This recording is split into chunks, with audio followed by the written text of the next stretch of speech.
जंगल का सबसे घमंडी कौवा कालू कौवा और उसकी पत्नी गोरी कौवी ने मिट्टी का एक बहुत बड़ा 3 मंजिला आलीशान घर बनाया था। वे दोनों पूरे जंगल के पक्षियों को बुलाकर अपना घर दिखा रहे थे और अपनी बड़ाई कर रहे थे।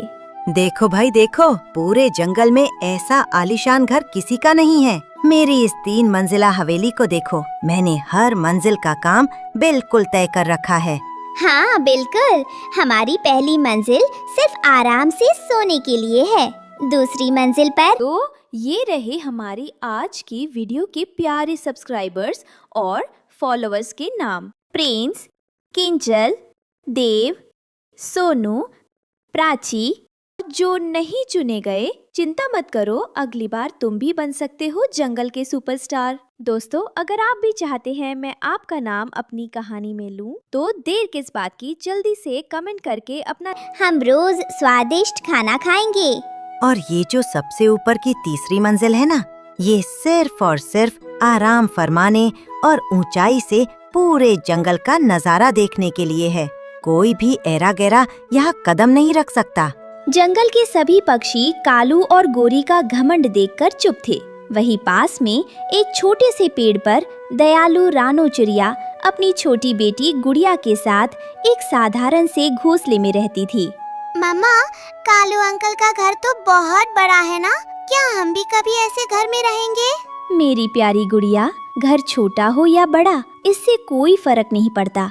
असली बात तो ये है कि उस घर में रहने वालों का दिल कितना बड़ा है। हमारा छोटा घोंसला भी हमारे लिए एक महल जैसा है। देखते ही देखते शाम हो गई और अचानक मौसम बदलने लगा। आसमान में काले घने बादल छा गए, ठंडी ठंडी हवाएं चलने लगी और कड़ाके की ठंड के साथ तेज बारिश शुरू हो गई। सभी पक्षी अपने अपने घरों में छुप गए। तभी जंगल के रास्ते से 2 छोटे अनाथ पक्षी उड़ने की कोशिश कर रहे थे। उनके पंख अभी पूरी तरह नहीं आए थे। वे ठंड से बुरी तरह कांप रहे थे और बहुत डरे हुए थे। भैया, मुझे बहुत ठंड लग रही है। मेरे पंख भी भीग गए हैं। अब हम कहाँ जाएं?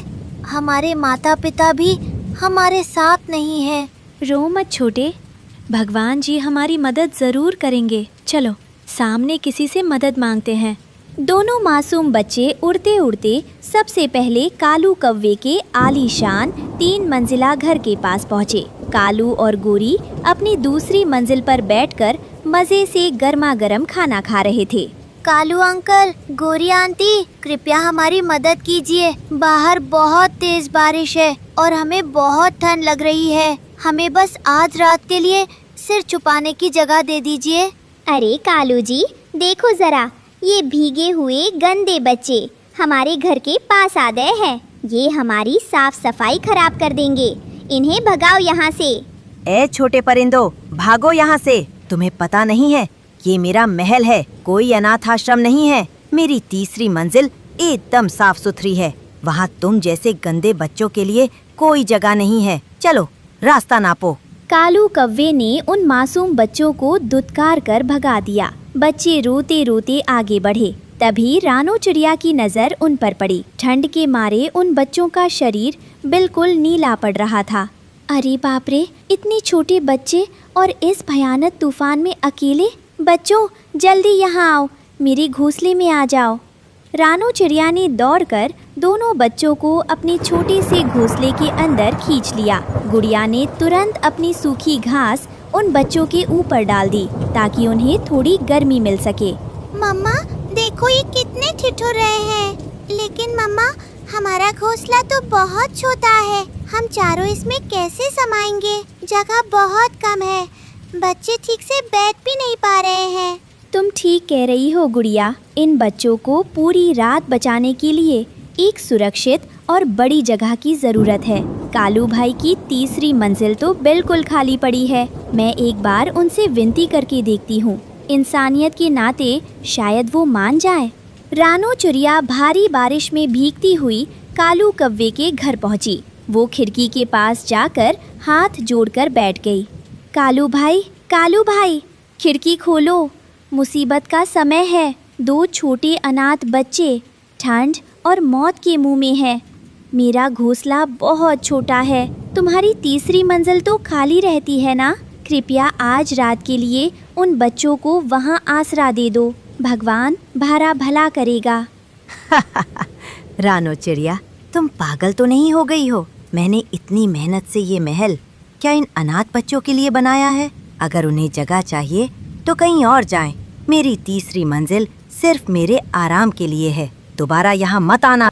हाँ रानो, अपनी औकात में रहो और अपने छोटे घोंसले में ही गुजारा करो। हमारे आलीशान घर पर नजर मत डालो। जाओ यहाँ से। रानो चिड़िया भारी मन से और रोते हुए वापस अपने घोंसले में आ गई। लेकिन कहानी में नया मोड़ तब आता है जब रात के 12 बजे तूफान अचानक एक भयानक रूप ले लेता है। बिजली कड़कने लगती है और इतनी तेज आंधी चलती है कि बड़े बड़े पेड़ उखड़ने लगते हैं। मम्मा, मम्मा, मुझे बहुत डर लग रहा है।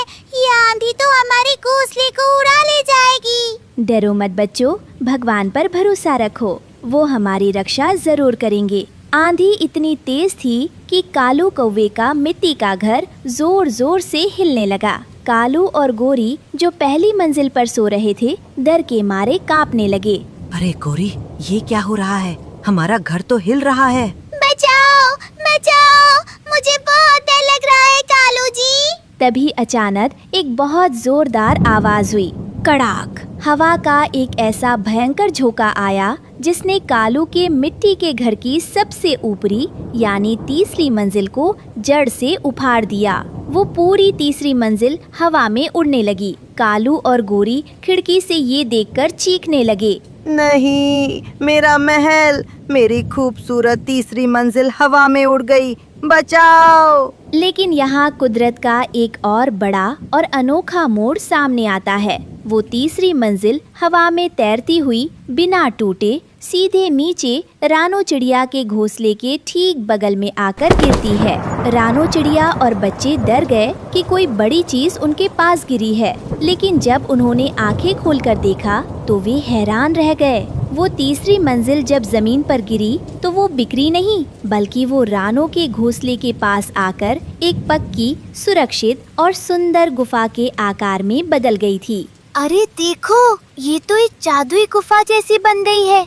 इसके अंदर तो बिल्कुल हवा और पानी नहीं आ रहा है। हे भगवान, ये तो आपका साक्षात चमत्कार है। ये तो कालू भाई के घर की तीसरी मंजिल है। बच्चों, जल्दी इसके अंदर आ जाओ। रानो, गुड़िया और दोनों अनाथ बच्चे तुरंत उस सुरक्षित मिट्टी की गुफा के अंदर चले गए। अब वे बिल्कुल सुरक्षित थे और उन्हें बहुत गर्मी मिल रही थी। लेकिन दूसरी तरफ कहानी में एक और मोड़ आता है। ऊपर की तीसरी मंजिल अचानक उखड़ने के कारण कालू के घर का संतुलन बिगड़ गया। देखते ही देखते कालू का बाकी बचा हुआ 2 मंजिला आलीशान घर भी ताश के पत्तों की तरह ढह गया। बचाओ! हमारा पूरा घर टूट गया।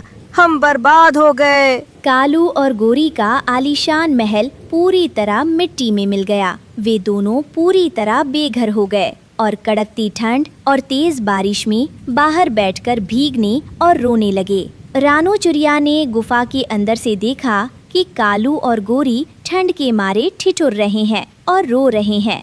रानो का दयालु दिल ये बर्दाश्त नहीं कर सका। उसने गुफा के बाहर आकर कालू और गोरी को आवाज दी। कालू भाई, गोरी बहन, तुम दोनों वहाँ ठंड में क्यों भीग रहे हो? जल्दी से यहाँ इस गुफा के अंदर आ जाओ। यहाँ बहुत गर्मी है। नहीं रानो, मैं किस मुंह से तुम्हारे पास आऊँ? मैंने तो तुम्हारे और इन मासूम अनाथ बच्चों के साथ बहुत बुरा व्यवहार किया था। मैंने तुम सबको दुत्कार कर भगा दिया था। कालू अंकल, हमारे माता पिता ने हमें सिखाया है कि मुसीबत में सबकी मदद करनी चाहिए। आप प्लीज अंदर आ जाइए, नहीं तो आप बीमार हो जाएंगे। हमें माफ कर दो बच्चों, हमें माफ कर दो रानो। आज हमें समझ आया कि घमंड का नतीजा कितना बुरा होता है।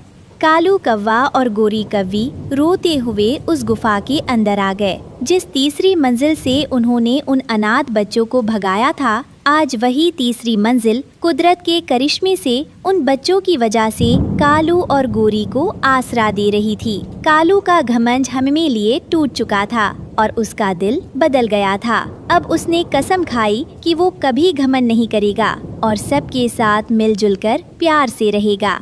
तो प्यारे बच्चों, हमें इस कहानी से ये सीख मिलती है कि जो दूसरों को सहारा नहीं देता, भगवान उसका घमंड मिट्टी में मिला देते हैं। इंसानियत, दया और दूसरों की मदद करना ही सबसे बड़ा धन है। एक घने जंगल में रानो नाम की एक छोटी सी चिड़िया रहती थी। उसके 2 प्यारे बच्चे थे, गुड़िया और कुकू। बारिश का मौसम था। तेज बारिश की वजह से जंगल में भोजन मिलना बहुत मुश्किल हो गया था। ओहो, कितनी तेज बारिश है। सुबह से पूरा जंगल छान मारा, पर बच्चों के लिए एक दाना तक नहीं मिला। गुड़िया और कुकू घर पर भूखे बैठे राह देख रहे होंगे। हे भगवान, मैं अपने बच्चों के पास खाली हाथ कैसे जाऊं? रानो चिड़िया बारिश में उड़ती हुई एक पेड़ पर बैठती है, जहां उसे एक मीठा फल मिलता है। अरे, वो क्या है? फल! अरे वाह, भगवान ने मेरी सुन ली। इतना मीठा फल, इसे खाकर तो मेरे बच्चों का पेट आराम से भर जाएगा। मैं जल्दी से इसे लेकर घर निकलती हूँ। वो उसे अपनी चोंच में दबाकर खुशी खुशी घर लौटने लगती है। तभी रास्ता रोककर दुष्ट कालू कौवा आ जाता है। काव काव काव, इतनी जल्दी कहाँ जाने की तैयारी है रानो चिड़िया? जरा रुक। देखता हूँ तुम ये मीठा फल अपने घर कैसे ले जाती हो। मेरा रास्ता मत रोको, मुझे अपने बच्चों के लिए भोजन लेकर घर जाना है। मेरे बच्चे मेरा इंतजार कर रहे हैं। तुम तो बस एक कमजोर चिड़िया हो, मैं तुमसे ये मीठा फल छीन लूंगा। कालू कौवा आगे बढ़ा और रानो चिड़िया से मीठा फल छीनकर जंगल की तरफ उड़ गया। रानो चिड़िया तेज बारिश में पेड़ की डाल पर बैठी उसे देखती रह गई। उसकी आंखों में आंसू आ गए। ए ऊपर वाले, ये कैसी परीक्षा है? मैं सुबह से अपने बच्चों के लिए भोजन ढूंढ रही थी। बहुत मुश्किल से ये फल मिला था, लेकिन कालू कौवा मेरे बच्चों का भोजन छीन कर ले गया। निराश होकर रानो चिड़िया खाली हाथ अपने घर लौट आई। घर पहुंचते ही उसके बच्चे उसे देखकर समझ गए कि माँ को भोजन नहीं मिला। माँ, आप रो क्यों रही हैं? अगर भोजन नहीं मिला तो कोई बात नहीं, हम आज भूखे पेट ही सो जाएंगे। माँ, मैंने तो खिड़की के पास बैठकर बारिश का पानी पी लिया है। मेरा पेट भर गया है, मुझे बिल्कुल भूख नहीं है। मैं जानती हूँ मेरे बच्चों, तुम सिर्फ मेरा दिल रखने के लिए ऐसा कह रहे हो। जब बच्चे भूखे होते हैं तो माँ सब समझ जाती है। मैं तुम्हें भूखा नहीं सोने दूंगी। रानो चिड़िया बारिश की परवाह किए बिना दोबारा जंगल की ओर निकल पड़ी। रास्ते में उसे एक तोता मिला जो पेड़ के पत्तों में छिपा बैठा था। मत जाओ चिड़िया बहन, आगे मत जाओ, बारिश बहुत तेज है। अगर अंधेरा हो गया तो तुम घर वापस कैसे आओगी?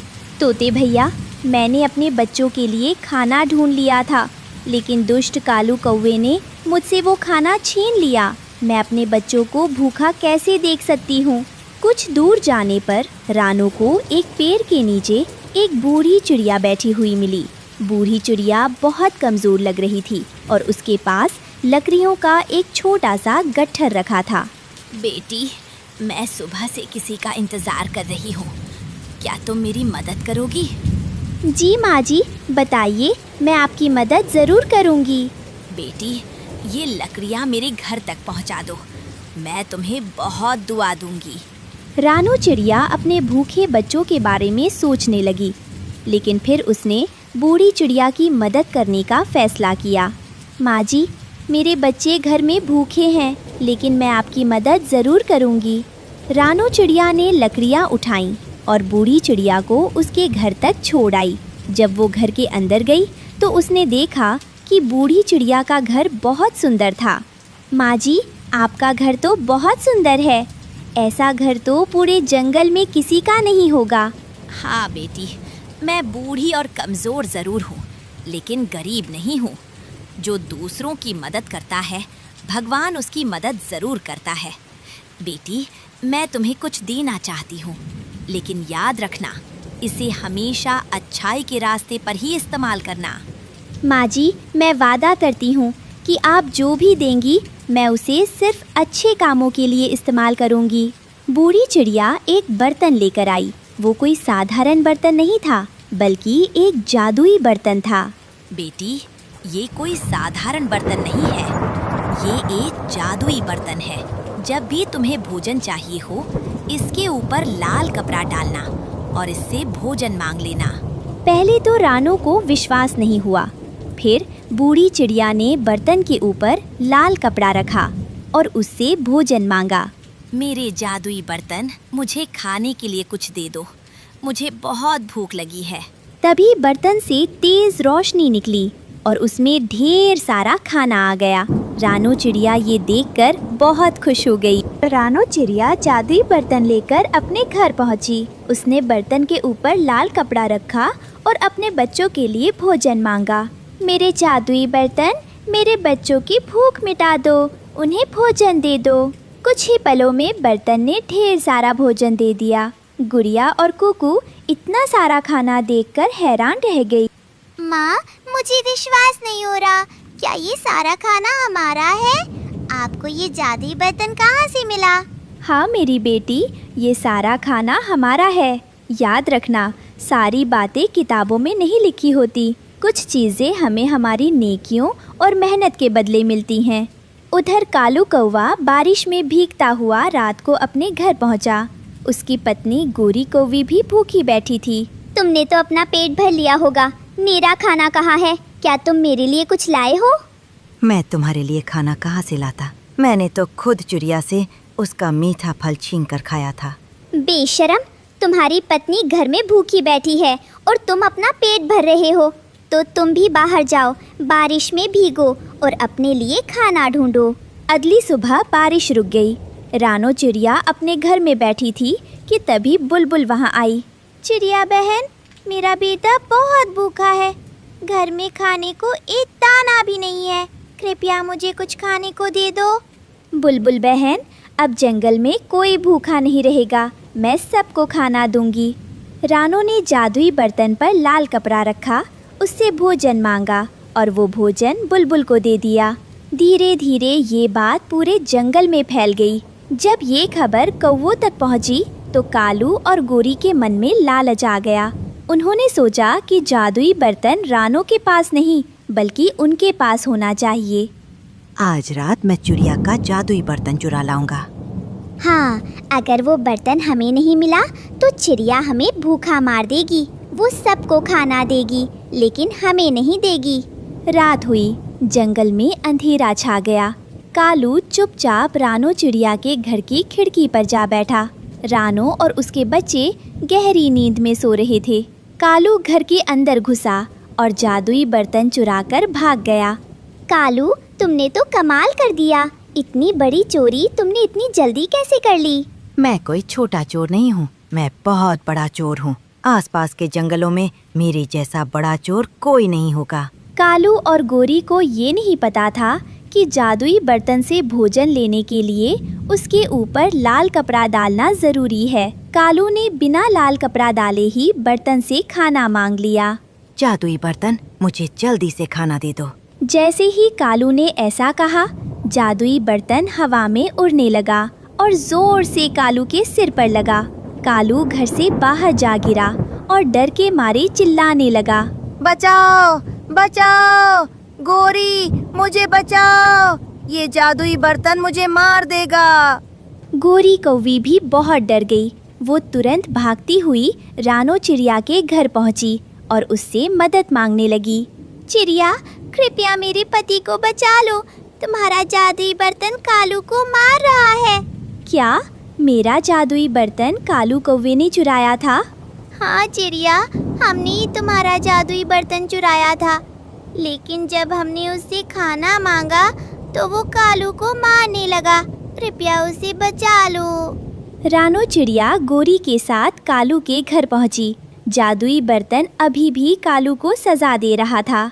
रानो ने बर्तन से कालू को माफ करने के लिए कहा, मेरी जादुई बर्तन, चोर को उसकी सजा मिल गई है। शायद अब ये सुधर जाएगा। इसे माफ कर दो। मैं वादा करता हूँ अब कभी कोई बुरा काम नहीं करूँगा। चिड़िया, मुझे बचा लो। जादुई बर्तन ने आखिरी बार कालू के सिर पर हल्की चोट मारी और फिर रानो चिड़िया के पास लौट आया। तभी बर्तन से एक आवाज़ गूंजी, रानो चिड़िया, मेरे अंदर का भोजन तुम्हारी नेकियों और मेहनत का फल है। मेरा असली जादू तुम्हारी अच्छाई और मेहनत में है। तुम्हारी मेहनत और नेकियां कोई नहीं चुरा सकता। रानो चिड़िया अपना जादुई बर्तन लेकर घर वापस चली गई। उस दिन के बाद रानो और उसके बच्चे खुशी खुशी रहने लगे। कालू कौवा भी अपने किए पर शर्मिंदा हुआ और फिर कभी किसी को परेशान नहीं किया।